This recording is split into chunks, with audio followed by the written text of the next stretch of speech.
الحمد لله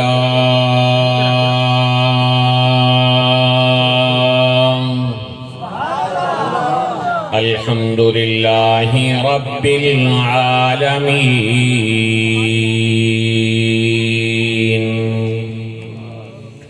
والصلاة والسلام على سيد المرسلين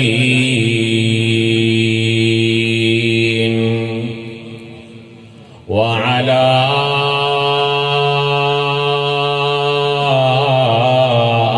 آله الطيبين الطاهرين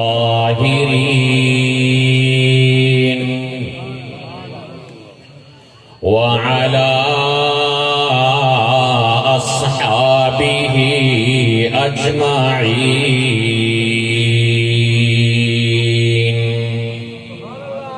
خصوصا على الخلفاء الراشدين المهديين ولعنة الله على أعدائهم أجمعين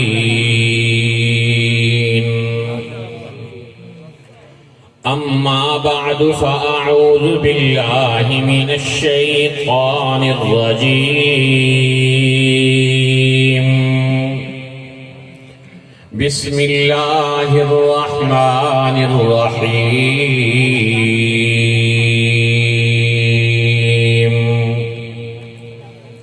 ومن يطع الله والرسول فأولئك مع الذين أنعم الله عليهم من النبيين والصديقين والشهداء والصالحين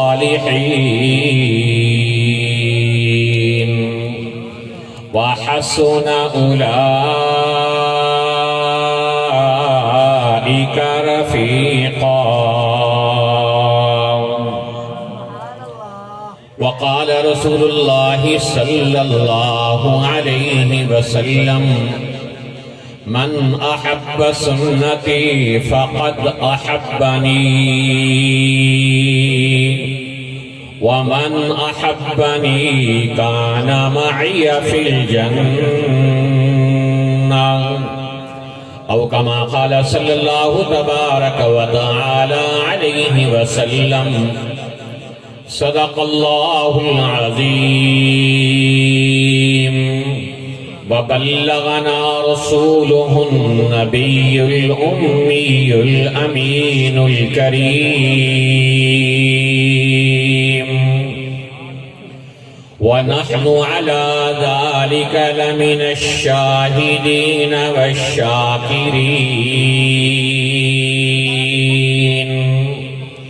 والحمد لله رب العالمين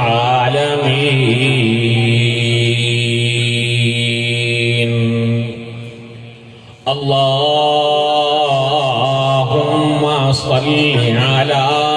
سيدنا ومولانا محمد وعلى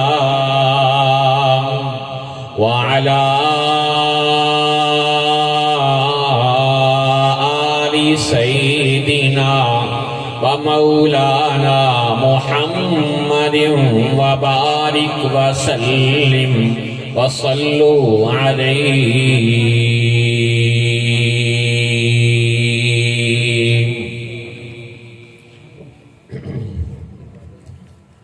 انتہائی لائق صد احترام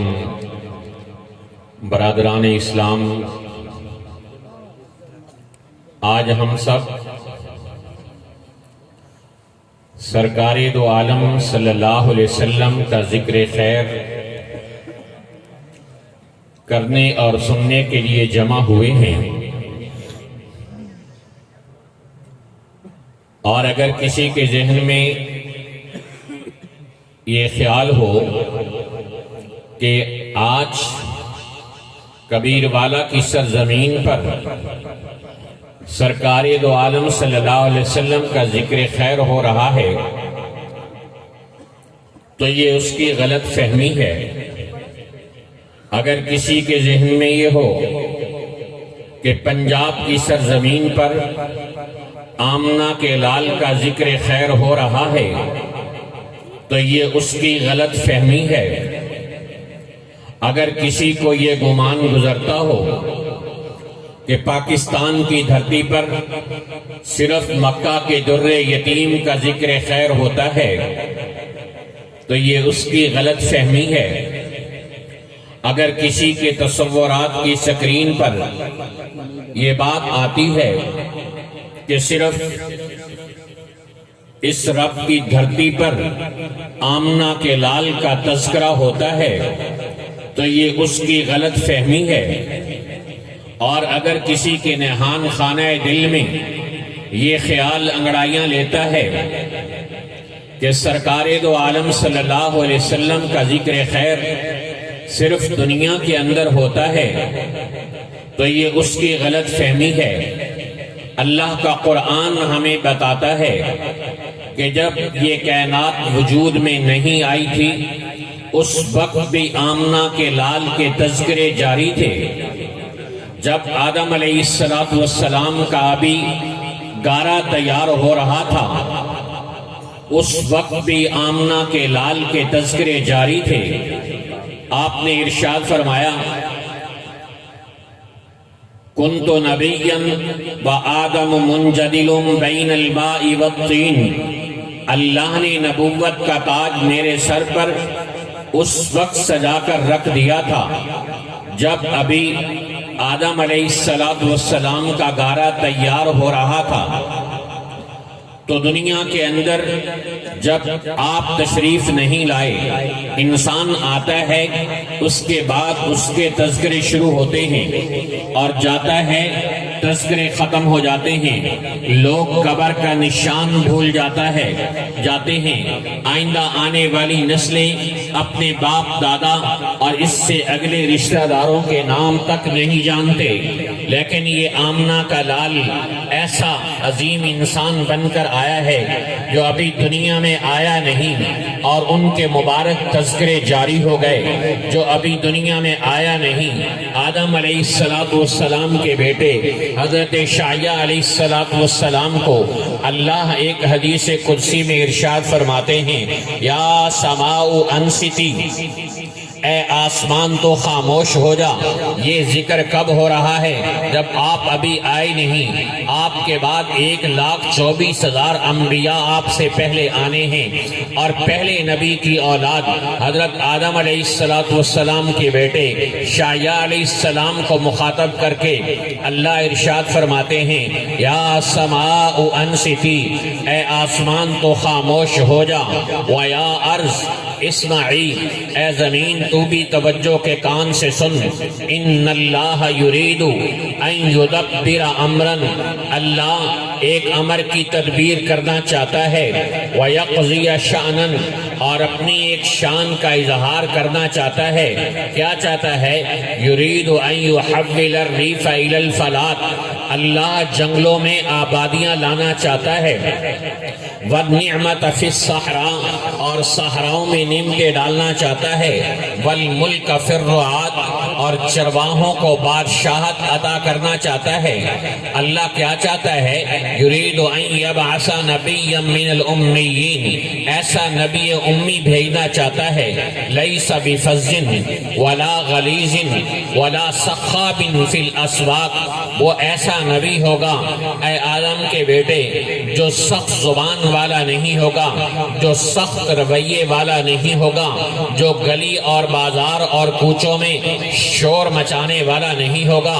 اے آدم کے بیٹے اَہَبُ لَهُ كُلَّ خُلُقٍ کریم، میں ہر بہترین اخلاق اس کو عطا کروں گا، وَأُسَدِّدُهُ لِكُلِّ أَمْرٍ جَمِيلٍ، ہر بہترین کام کی طرف ان کی رہنمائی کروں گا، اور اجعل السکینۃ لباسہ، وقار میں اس پیغمبر کا لباس بناؤں گا، والبر شعارہ، اور نیکی اس پیغمبر کی پہچان بناؤں گا، والصدق والوفاء طبیعتہ، سچ اور صفائی اس پیغمبر کی میں طبیعت بناؤں گا، والعدل سیرتہ، اور عدل اس کی سیرت بناؤں گا، والہدی امامہ، اور ہدایت کا میں اس کو امام بناؤں گا، وعرف بہ بعد النکرہ، لوگ اپنے خالق و مالک کو بھول چکے ہوں گے، وہ جا کر وہ نبی دنیا میں جا کر میرا تعارف کروائے گا، وعلم بہ بعد الجہالہ، لوگ جہالت کے گھٹا ٹوپ اندھیروں میں تامک ٹوئیاں مار رہے ہوں گے، وہ جا کر علم کے چراغ روشن کرے گا،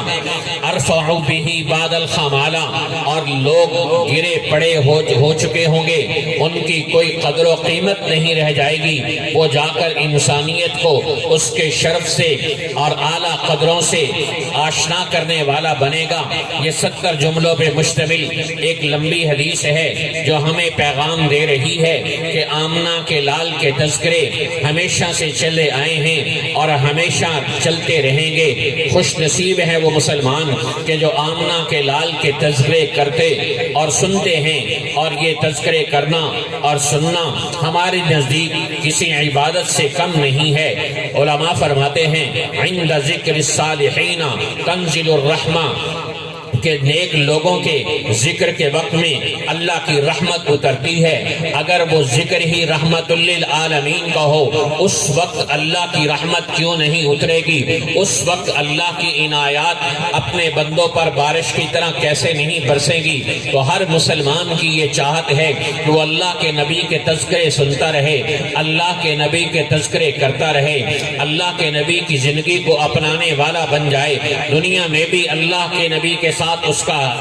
جینا ہو اور اس کی سنت کے مطابق اس کا جینا ہو۔ قیامت کے دن جب یہ مر کے اٹھے، اس کا حشر اس وقت بھی آمنہ کے لال کے ساتھ ہو۔ آج ہم دنیا میں دیکھتے ہیں کہ اگر کسی جج کا گھر آپ کی کالونی میں ہے، کسی وزیر کا گھر آپ کی کالونی میں ہے، تو لوگ فخر سے بتاتے ہیں میں ججز کالونی میں رہتا ہوں، میں وزراء کی کالونی میں رہتا ہوں، منسٹر کالونی میں رہتا ہوں، میرے پڑوس میں وزیر اعظم رہتے ہیں، اور ہمارے گلی کے اندر صدر کا گھر ہے۔ لوگ بڑے خوش ہو کر فخر سے سینہ چوڑا کر کے بتاتے ہیں ہمارے گھر میں، ہماری گلی میں صدر کا گھر ہے، ہماری کالونی میں وزیر اعظم کا گھر ہے۔ ارے اللہ کی قسم، یہ مٹی کے مادھو اور انسانیت کے پتلے، تکبر کے پتلے، ان کی کیا حیثیت ہے جن کی گلی اور کالونی میں رہنے پر آپ فخر کریں؟ فخر کرنے کی چیز تو اللہ کے نبی کی رفاقت ہے، فخر کرنے کی چیز تو اللہ کے نبی کی معیت ہے، فخر کرنے کی چیز تو نبی پاک صلی اللہ علیہ وسلم کا قیامت کے دن قرب ہے۔ رسول اکرم صلی اللہ علیہ وسلم کے ایک صحابی حضرت ربیعہ اسلمی رضی اللہ تعالی عنہ، وہ آئے اور آ کر رات کو آپ کے گھر کے دروازے پر بیٹھ گئے، اور انہوں نے اپنا یہ معمول ہی بنا لیا، جب سب لوگ چلے جاتے وہ حضور صلی اللہ علیہ وسلم کے دروازے پر بیٹھ جاتے۔ آپ فرماتے اے ربیعہ، جب سارے لوگ سونے چلے جاتے ہیں تم بھی چلے جایا کرو۔ وہ عرض کرتے یا رسول اللہ، دن بھر تو خدمت کے لیے احباب اور صحابہ موجود رہتے ہیں، رات کو اگر کوئی خدمت کی ضرورت پڑے تو کوئی بندہ موجود ہونا چاہیے۔ میں نے اپنے آپ کو آپ کی رات کی خدمت کے لیے وقف کر دیا ہے۔ آپ ان کا یہ خوبصورت جذبہ دیکھ کر سن کر بڑے خوش ہوئے۔ ایک مرتبہ آپ نے ان کو ارشاد فرمایا سل، مانگو، کیا مانگتے ہو؟ اب تصور کیجئے ہم ہوتے تو کیا مانگتے؟ کوئی نوکری مانگتا، کوئی چھوکری مانگتا، کوئی سلطنت مانگتا، کوئی دولت مانگتا، کوئی عزت مانگتا، کوئی منصب مانگتا، کوئی جاہ و جلال مانگتا، کوئی حسن و کمال مانگتا، کوئی حسن و جمال مانگتا، کوئی فضل و کمال مانگتا۔ کمال جائیے آمنہ کے لال کی تربیت کے کہ ادھر آپ صلی اللہ علیہ وسلم نے سوال کیا اور ایک سیکنڈ کا انتظار کیے بغیر حضرت ربیعہ اسلمی رضی اللہ عنہ جواب دیتے ہیں اسألوکا مرافقت فی الجنہ، یا رسول اللہ صلی اللہ علیہ وسلم وسلم میں جنت میں آپ کی رفاقت کا سوال کرتا ہوں۔ آپ نے فرمایا او غیر ذالک، اس کے علاوہ کچھ اور؟ تو وہ کہنے لگے نہیں یا رسول اللہ، مل گئے مصطفیٰ، اور کیا چاہیے؟ جنت میں آپ کی رفاقت مل گئی تو ہمیں اور کچھ نہیں چاہیے۔ آپ ان توجہ تو کیجئے، ایک خوبصورت حدیث قدسی پہلے سنیے۔ حدیث میں آتا ہے اعددت لعبادی الصالحین ما لا عین رأت ولا اذن سمعت ولا خطر علی قلب بشر، میں نے جنت میں اپنے نیک بندوں کے لیے ایسی عالی شان نعمتیں تیار کر کے رکھی ہیں جو کسی کان نے سنی نہیں، کسی آنکھ نے دیکھی نہیں، اور کسی دل کے اندر ان کا کھٹکا اور تصور بھی نہیں آ سکتا۔ جنت تمام نعمتوں کا مرکز ہے، جنت تمام آسائشوں کا مرکز ہے، جنت اللہ کا مہمان خانہ ہے، وہاں ایک سے بڑھ کر ایک اللہ کی نعمت جمع ہے۔ صحابی رسول نے جنت کی نعمتیں نہیں مانگی، دنیا کی نعمتوں کا سوال نہیں کیا، کہا یا رسول اللہ ہمیں جنت کے اندر بھی آپ کی رفاقت چاہیے۔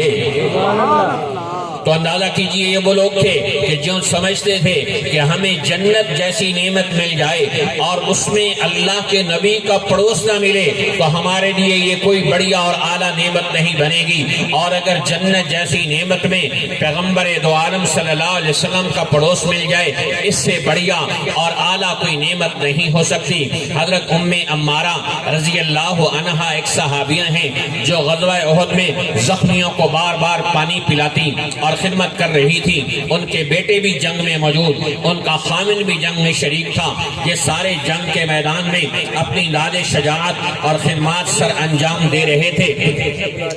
اور اس وقت ام عمارہ سے آپ صلی اللہ علیہ وسلم بہت خوش ہوئے۔ آپ نے ام عمارہ نے آپ سے درخواست کی یا رسول اللہ صلی اللہ علیہ وسلم دعا کر دیجئے کہ اللہ مجھے، میرے خامن کو اور میری اولاد کو جنت میں آپ کی رفاقت عطا کر دے۔ آپ صلی اللہ علیہ وسلم نے اپنے مبارک ہاتھ اٹھائے اور دعا کرتے ہوئے ارشاد فرمایا اللہم اجعلہم رفقائی فی الجنہ، اے اللہ